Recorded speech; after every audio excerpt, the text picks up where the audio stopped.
नमस्कार दोस्तों, आपका स्वागत है हमारे YouTube channel VBU exact point में। और आज हम पढ़ने वाले हैं FYUGP सेमेस्टर 1 मेजर 1 के सिलेबस के अनुसार से हमारा आज का इम्पोर्टेंट टॉपिक है धार्मिक आंदोलन के अनुसार जैन धर्म का विस्तार पूर्वक वर्णन करें।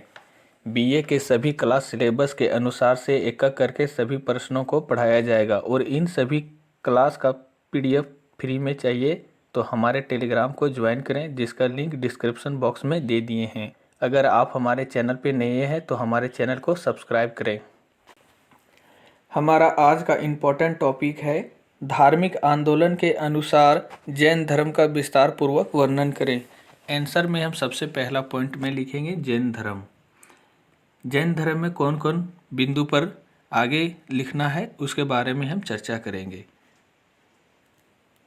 सबसे पहला हम सांसारिक जीवन पर चर्चा करेंगे, फिर दूसरा में आध्यात्मिक जीवन पर, और तीसरा में जैन धर्म पर, और चौथा में प्रमुख जैन तीर्थकार के ऊपर, और पांचवा में प्रतीक चिन्ह, और छठा में जैन संगीतियाँ, और हमारा सातवां में है प्रमुख जैन मंदिर के बारे में हम चर्चा करेंगे। इन सभी बिंदुओं को हम आगे विस्तार पूर्वक समझाने की कोशिश करेंगे।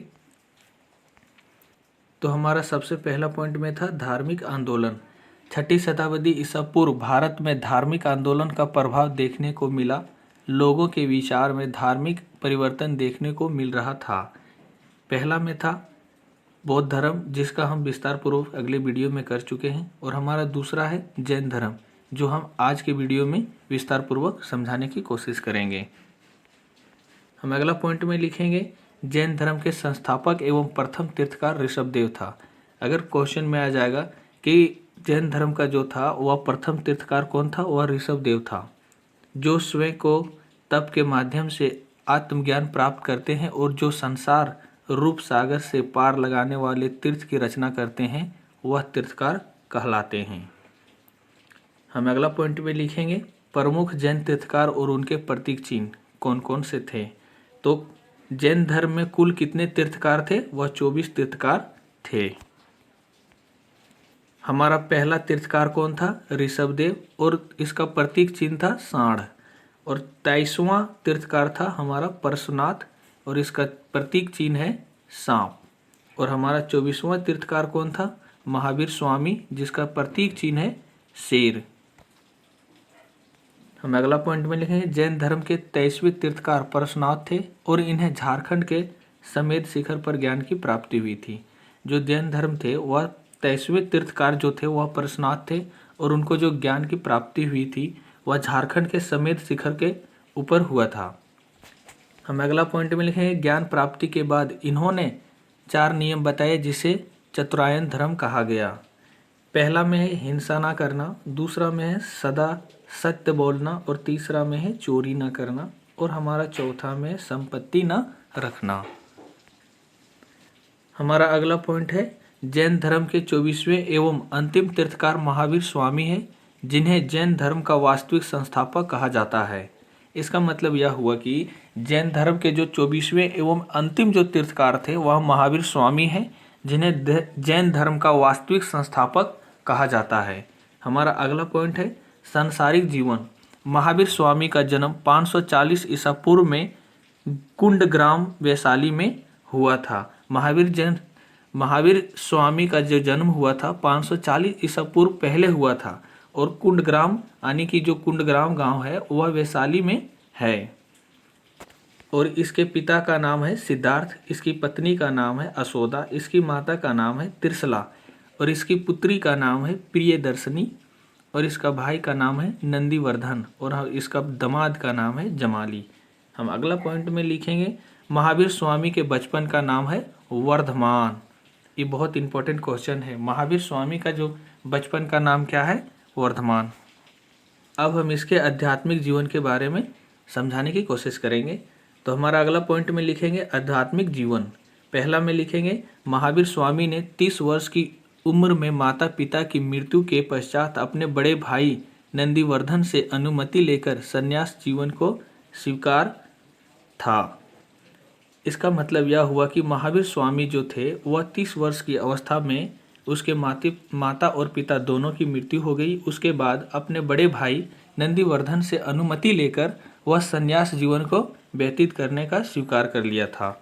हम अगला पॉइंट में समझेंगे। 12 वर्ष के कठिन तपस्या के बाद महावीर स्वामी जी को त्रिजुपालिका नदी के तट पर साल वृक्ष के नीचे ज्ञान की प्राप्ति हुई थी और ज्ञान प्राप्ति को कैवल्य कहा गया। इसका मतलब यह हुआ कि 12 वर्षों के कठिन तपस्या किया इन्होंने। महावीर स्वामी ने 12 वर्ष की कठिन तपस्या के बाद त्रिजुपालिका नदी के तट पर और साल वृक्ष के नीचे ज्ञान की प्राप्ति हुई। यह इंपॉर्टेंट क्वेश्चन है कि महावीर स्वामी को किस वृक्ष के नीचे ज्ञान की प्राप्ति हुई थी? वह साल वृक्ष के नीचे। और कौन सी नदी थे? वह त्रिजुपालिका नदी के तट पर ज्ञान की प्राप्ति हुई थी।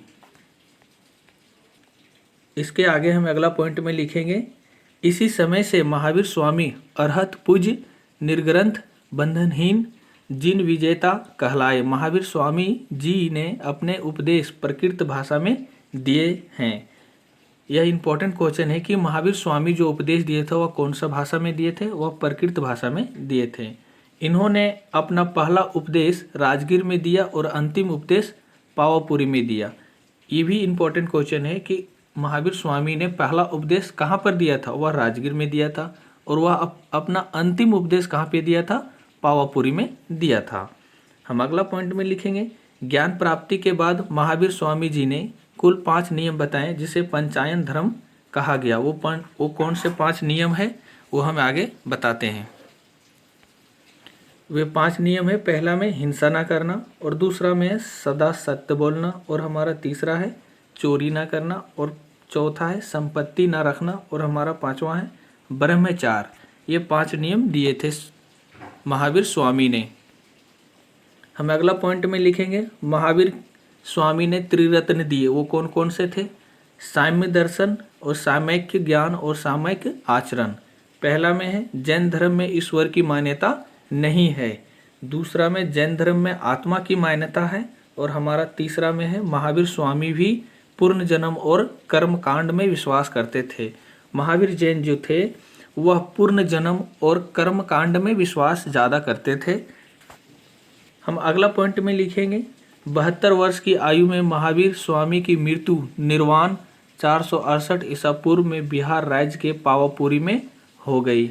महावीर स्वामी जी का जो मृत्यु है वह 72 वर्ष की आयु में हुई थी। वह बिहार के पावापुरी में हुई थी इसका, और 468 ईसा पूर्व में हुआ था।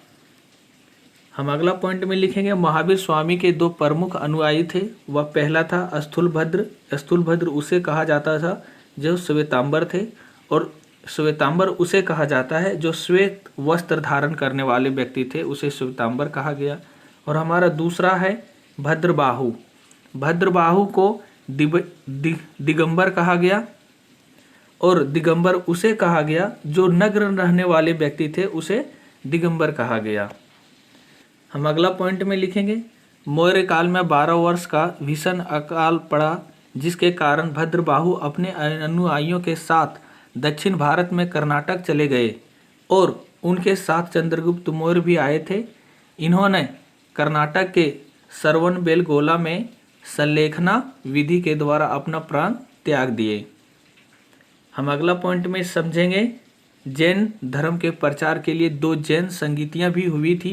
वह कौन कौन सी संगीति हुई थी इसके बारे में हम आगे बताएंगे। प्रथम संगीति हुई थी 300 ईसा पूर्व पाटलिपुत्र में, और यह स्थूलभद्र वाले लोग ने संगीतियाँ की थी। और हमारा द्वितीय है 6ठी शताब्दी। वह कहा था पल्लवी, जो कि गुजरात में है, और क्षमा सरवन में किया गया था। हम अगला पॉइंट में लिखेंगे, जैन धर्म के कुछ प्रमुख राजा भी थे। वह कौन कौन थे? उदायन, वंद राजा, चंद्रगुप्त मौर्य, कलिंग नरेश खारवेल, राष्ट्रकूट राजा, ओमधवर्ष और चंदेल शासक। प्रमुख जैन मंदिर के बारे में चर्चा करेंगे। हमारा पहला है, मौर्य काल में मथुरा जैन धर्म का प्रमुख केंद्र था। मथुरा काल का संबंध जैन धर्म से है। हमारा दूसरा है, कर्नाटक के चामुंडा शासकों ने श्रवणबेलगोला में विशाल बाहुबली की मूर्ति, जिसे गोमतेश्वर की मूर्ति का निर्माण करवाया। इसका मतलब यह होगा, कर्नाटक के चामुंडा शासकों ने श्रवणबेलगोला में एक विशाल बाहुबली की मूर्ति का आविष्कार किया, जिसका नाम गोमतेश्वर की मूर्ति भी कहा जाता है। और हमारा तीसरा है, मध्य प्रदेश में चंदेल शासकों ने खजुराहो में जैन मंदिरों का निर्माण करवाया। इसका मतलब यह हुआ कि मध्य प्रदेश में चंदेल के शासकों ने खजुराहो में जैन मंदिर का एक बहुत बड़ा मंदिर का निर्माण करवाया। और हमारा चौथा है, राजस्थान के माउंट आबू में दिलवाड़ा के प्रसिद्ध जैन मंदिर हैं।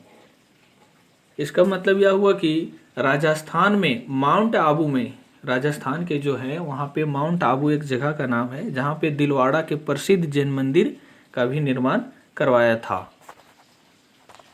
हम उम्मीद करते हैं कि यह वीडियो आपको पसंद आया होगा, और यह क्लास का PDF फ्री में चाहिए तो हमारे टेलीग्राम को ज्वाइन करें, और इसका लिंक हम डिस्क्रिप्शन बॉक्स में दे दिए हैं। अगर आप हमारे चैनल पे नए हैं तो हमारे चैनल को सब्सक्राइब करें। मिलते हैं नेक्स्ट वीडियो में। Thank you.